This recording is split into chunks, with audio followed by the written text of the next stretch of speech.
আসসালামু আলাইকুম। লিজাস কুকিংয়ে সবাইকে স্বাগতম। আমন্ত্রণ জানাচ্ছি আমার নতুন একটি এপিসোড দেখার জন্য।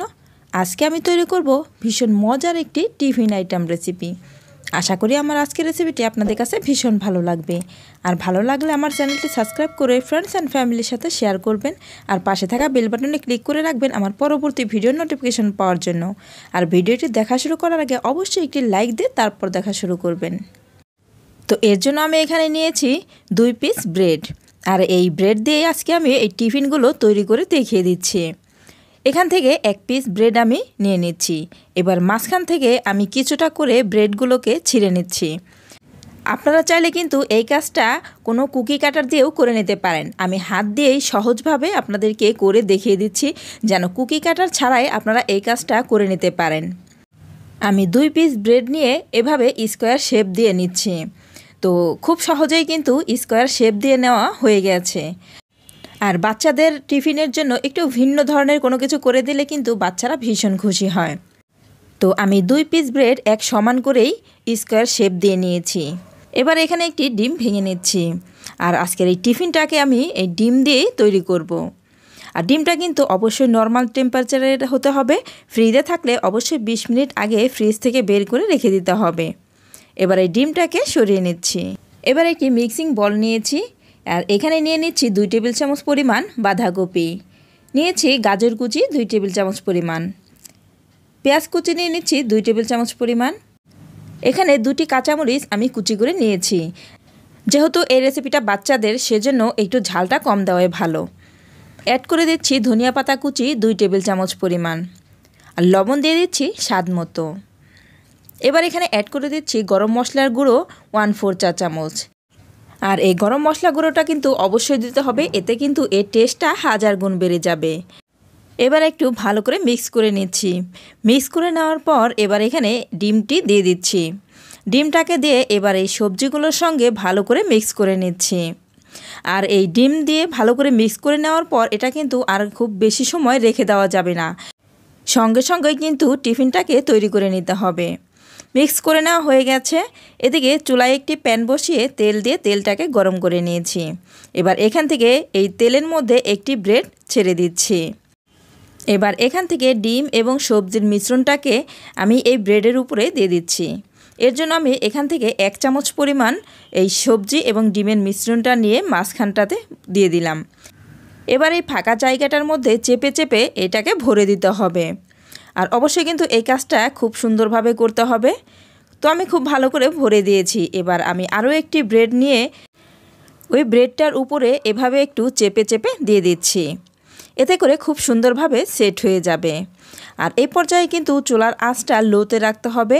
আর লোতে রেখেই কিন্তু এই ব্রেডটাকে ভেজে নিতে হবে। এবার একটি ঢাকনা দিয়ে ঢেকে রেখে দিচ্ছি 1 মিনিট। ফিরে আসছি 1 মিনিট পর। আর এর মধ্যেই কিন্তু এই সবজিগুলো খুব ভালোভাবে সিদ্ধ হয়ে যাবে। ঢাকনা খুলে উল্টে দিচ্ছি। আর এই কাজটা কিন্তু একটু সাবধানতার সঙ্গে করতে হবে, উল্টে দেওয়ার সময় যেন জোড়াটা খুলে না যায়। তো এটাকে উল্টিয়ে দিচ্ছি আর উল্টিয়ে পাল্টে কিছুটা সময় নিয়ে ভেজে নিচ্ছি। তো ফ্রেন্ডস, যারা এই পর্যন্ত আমার ভিডিওটি দেখছেন অথচ লাইক দেন নাই, তারা প্লিজ একটি লাইক দিয়ে দেবেন। আর যারা এখনও আমার চ্যানেলটি সাবস্ক্রাইব করেন নাই, তারা প্লিজ আমার চ্যানেলটি সাবস্ক্রাইব করে দেবেন। তো আমার এই ব্রেডটা কিন্তু 2 পাশেই খুব সুন্দরভাবে ভাজা হয়ে গিয়েছে। আপনারা যদি এর চেয়ে আরও বেশি কালার করতে চান তাহলে করে নিতে পারেন, কোনো সমস্যা নেই। আর এটাকে উঠাতে যদি কোনো সমস্যা হয় তাহলে কিন্তু 2টি প্যাচোলা ইউজ করতে পারেন। তো আমার এই টিফিনটা কিন্তু একদম পুরোপুরি রেডি। এবার আমি এটাকে তুলে নিয়েছি। এবার এই টিফিনটাকে আমি একটা সাইডে রেখে দিচ্ছি। আমি আরও একটি আপনাদেরকে তৈরি করে দেখিয়ে দিচ্ছি। এবার আরও একটি ব্রেড আমি তেলের মধ্যে দিয়ে দিলাম।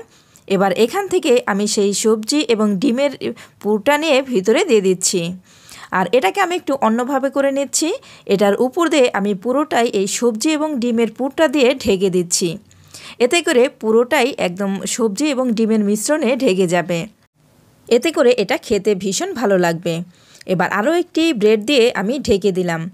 এবার ঢাকনা দিয়ে ঢেকে অপেক্ষা করছি 1 মিনিট। ফিরে আসছি 1 মিনিট পর। আর এই সবজিগুলো সিদ্ধ হতে কিন্তু খুব বেশি সময় লাগে না, খুব অল্প সময়ের মধ্যে কিন্তু এই সবজিগুলো সিদ্ধ হয়ে যায়। এবার আমি 2টি প্যাচোলা দিয়ে এটাকে উল্টে দিচ্ছি। তো ফ্রেন্ডস, আমার এই পাশটাতে কিন্তু খুব সুন্দর একটা কালার চলে আসছে। এবার আমি অপর পাশটাকেও এরকম একটু কালার করে নিচ্ছি। এবার ঢাকনা দিয়ে ঢেকে অপেক্ষা করছি 1 মিনিট। ফিরে আসছি 1 মিনিট পর। 1 মিনিট পর ঢাকনা খুলে উল্টে দিচ্ছি। তো ফ্রেন্ডস, আমি আজকের রেসিপিটি খুব সহজ করে দেখানোর চেষ্টা করেছি। যে কেউ কিন্তু এইভাবে টিফিন তৈরি করে সবার বাচ্চাদেরকে দিয়ে দিতে পারেন। আর এতে করে সব বাচ্চারাই কিন্তু ভীষণ খুশি হবে। আর এই টিফিনটা কিন্তু সব বাচ্চারাই ভীষণ পছন্দ করবে। যাদের বাচ্চারা সবজি খেতে চায় না, তারা কিন্তু এইভাবে সবজি দিয়ে টিফিন তৈরি করে দিতে পারেন। সব বাচ্চারাই কিন্তু এটা খেয়ে নেবে। তো আমার এই টিফিনটাও কিন্তু তৈরি করা হয়ে গিয়েছে। তো আমি 2টি টিফিন তৈরি করে দেখিয়ে দিলাম। আপনারা আপনাদের পছন্দ মতো তৈরি করে নেবেন। এবার একটি টিফিন আমি কেটে দেখিয়ে দিচ্ছি এর ভিতরটা ঠিক কেমন হয়েছে। এর ভিতরে কিন্তু সবজিটা একদম নরম সফট হয়ে গিয়েছে। আর দেখতেও কিন্তু ইয়ামি লাগছে। আর এভাবে দিলে যে কোনো বাচ্চারাই কিন্তু একদম মজা করে খেয়ে নেবে। ফ্রেন্ডস, আমি আজকের রেসিপিটি একদম সহজ করে দেখানোর চেষ্টা করেছি। অল্প উপকরণে আর অল্প সময়ের মধ্যে সবাই কিন্তু এই টিফিনটা তৈরি করে বাচ্চাদের দিয়ে দিতে পারেন। তো আমি টিফিনটা কিন্তু সার্ভ করে নিয়েছি। ফ্রেন্ডস, আমার আজকের রেসিপিটি আপনাদের কাছে কেমন লেগেছে অবশ্যই আমাকে কমেন্ট করে জানাবেন। আর যারা একেবারে নতুন রাঁধুনি, আশা করি আমার আজকের রেসিপিটি তাদের কাজে আসবে। আর যারা ভাবতে থাকেন বাচ্চাদের টিফিনে কী দিবেন, তারা কিন্তু চটপট করে এভাবে টিফিন তৈরি করে দিয়ে দিতে পারেন। তো আজ এই পর্যন্তই। পরবর্তী পর্বে আবার দেখা হবে। সবাই ভালো থাকবেন। আল্লাহ হাফেজ।